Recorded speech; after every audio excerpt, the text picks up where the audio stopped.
So what is it I want you to get out of this? I want you to get out of this fill in the blank series an edge. I want you to get an edge in your life. And here's the first edge I want you to get. I want you to be able to figure out who you are and how you got to be who you are, where you are. Now think about that. You know what you do. You know what your job is. You're a mom, you're a dad, but you're a baker, a candlestick maker, you're an accountant or an architect or a teacher. That's what you do. That's not who you are. So I want you to know who you are, and more importantly, how you got to be there. And I'm going to tell you how we're going to figure this out. All right, now to help you figure out that distinction, I've got to give you some tools to do that, okay? The first thing I'm going to ask you to do is move your position. To understand what I mean by that, I want you to fill this sentence in for me. How would you complete this sentence? I would rather be right than blank. Think about that. I'd rather be right than blank. Now, I guarantee you 90% plus of you finish that sentence this way. You said, I'd rather be right than wrong. Of course, you'd rather be right than wrong. Nobody wants to be wrong. If you're in an argument or you're picking out something, you always want to be right. So you'd finish that sentence, I'd rather be right than wrong. I want you to move your position just for the time that you're listening to me today and for the rest of this Living by Design series. What I want you to do is think about it differently. I want you to finish the sentence this way. I don't want you to say, I'd rather be right than wrong. What I want you to say is, I would rather be happy than right. Now, that's very different. I would rather be happy than right. Look, we have enough right fighters.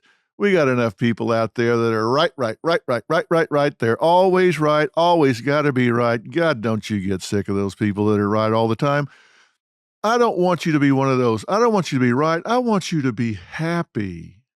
I mean, you might get in an argument with your kid and say, get a haircut, no tattoos, shut up, do what I tell you. You may be right because you're the parent, but does it make you happy? Does it make your family happy?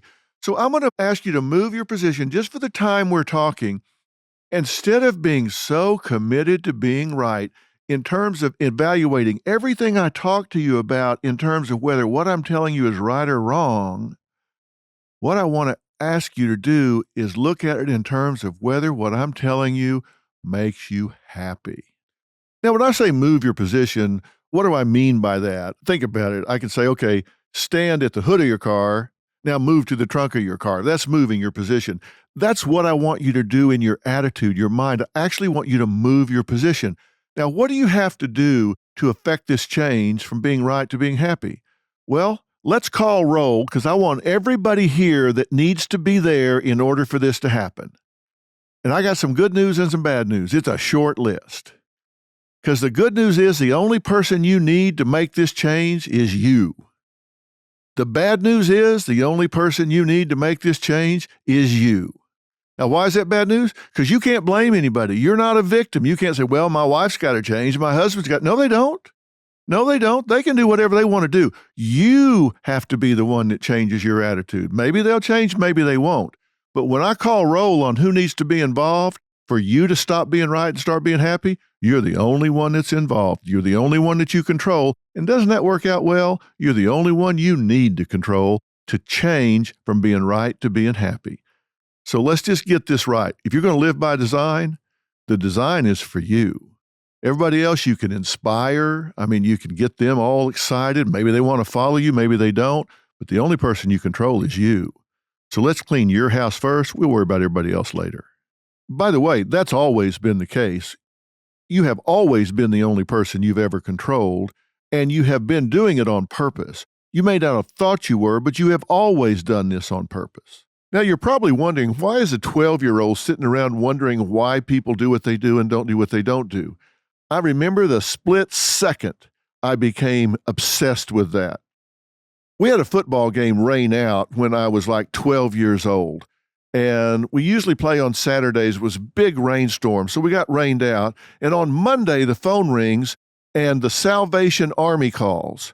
And they say to our coach, look, we've got a team over here and we don't get to play all that much. And we saw that you guys had your game rain out on Saturday. Could we come over and play a scrimmage game with you on Monday? And the coach says, well, sure, of course we will. Now, look, I got to tell you, we're pretty cocky. We think we're good and we look good. I mean, we got the best uniform. They're black with these silver stripes down the side and black helmets and black wristbands. We think we're really bad, okay? So these guys pull up from the Salvation Army in like 3 pickup trucks, and it looked like the grapes of wrath out there. Now, you may be too young to remember that, but that was back in the Dust Bowl. These kids start falling out of the back of these pickups. Nothing matches. They don't have jerseys. None of the helmets match. And the kid that lines up across from me, he's got on a button-up shirt for a jersey. And the number on the shirt is 4, and it's on in masking tape. Now, I'll tell you how snotty we were. We're in the huddle back there saying, look at this. I mean, what, that's going to come off. Why didn't he do it in magic marker? Well, he didn't do it in magic marker because that was his shirt. That wasn't one of his shirts. That was his shirt. He had to wear that to school the next day. That's why he put the number on in masking tape. Football pants? He had no football pants. He rolled his blue jeans up to his knees so they look like football pants. Football shoes? No football shoes. He had on loafers. So we've got all this fancy uniforms and equipment. We're thinking we're so bad. And here's this ragtag team. Number 4 lined up across from me. And I got to tell you, when they snapped that ball, that kid hit me so hard, it still hurts when it rains. He hit my shoulder. I thought I'd been hit by a truck. And I got to tell you, over the next hour, they beat us like they were clapping for a barn dance. It was like a track meet. We probably got beat 50-0. These kids ran over us like we were nothing. It finished up, and I crawl over to the car to get in. I looked at my dad and said, what the hell happened? And he said, well, boy, you just got your ass handed to you on a platter. That's what happened. I said, well, yeah, Dad, thanks a lot. I was hoping for a little more in-depth analysis than that. And he said, son, those boys are hungry. Those boys just wanted it more than you did. That's what happened. And right there, that moment, I became envious of those kids from the Salvation Army. In that moment, I thought, I want what they have. That seems so funny because here I was, we had all the equipment, we had grass on the field. These kids had nothing. But they were so hungry. I mean, they had that eye of the tiger inside. And I remember sitting there in the car, hurting, every part of me hurting, thinking, you know what? If they can do so much with so little, how much should I be able to do with so much? And I thought, I want what they have. Those kids were hungry. They had this desire, I want it. And when they got a chance to play, when they got a chance to be on grass, they wanted to seize that moment, and they ate our sack lunch. I got to tell you. And it wasn't just that day, because I made friends with some of those kids, and they weren't sitting around feeling sorry for themselves. They went the extra mile every time they got a chance. Trust me, if you do something in pattern, if you do something that's part of your personality, you do it because it's what you want, because you get a payoff from it. And these kids got a payoff from being hungry. They got a payoff from being committed. You get a payoff from it some way. And if you don't get something out of it, trust me, you don't continue to do it. Your life won't be made up of things that don't pay you off in some way. Now, you may think, no way, Dr. Phil, I'm not getting a payoff for this. I'm miserable. Look, I'm not saying it's a healthy payoff, but I'm saying you're getting a payoff. It may be a sick payoff. You may be sitting on the sideline watching life go by, and your payoff is you don't have to face the pressure of getting in the game. You don't have to face the risk of getting out of your comfort zone. That is a payoff. Is it healthy? No, but it is a payoff. It's a pathological payoff, but it's a payoff. You don't do something that you don't get something out of. You do what you do in your life because in some way you're getting a payoff out of it. What I want you to do is start living by design. I want you to have a definition of what success is in your life.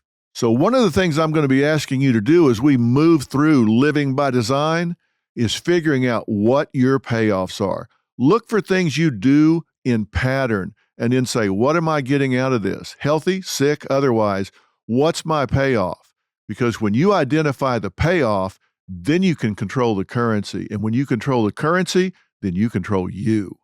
Once you know what your payoff is, you can turn that spigot on and you can turn that spigot off, and that will change what you're doing. It will change how you're living.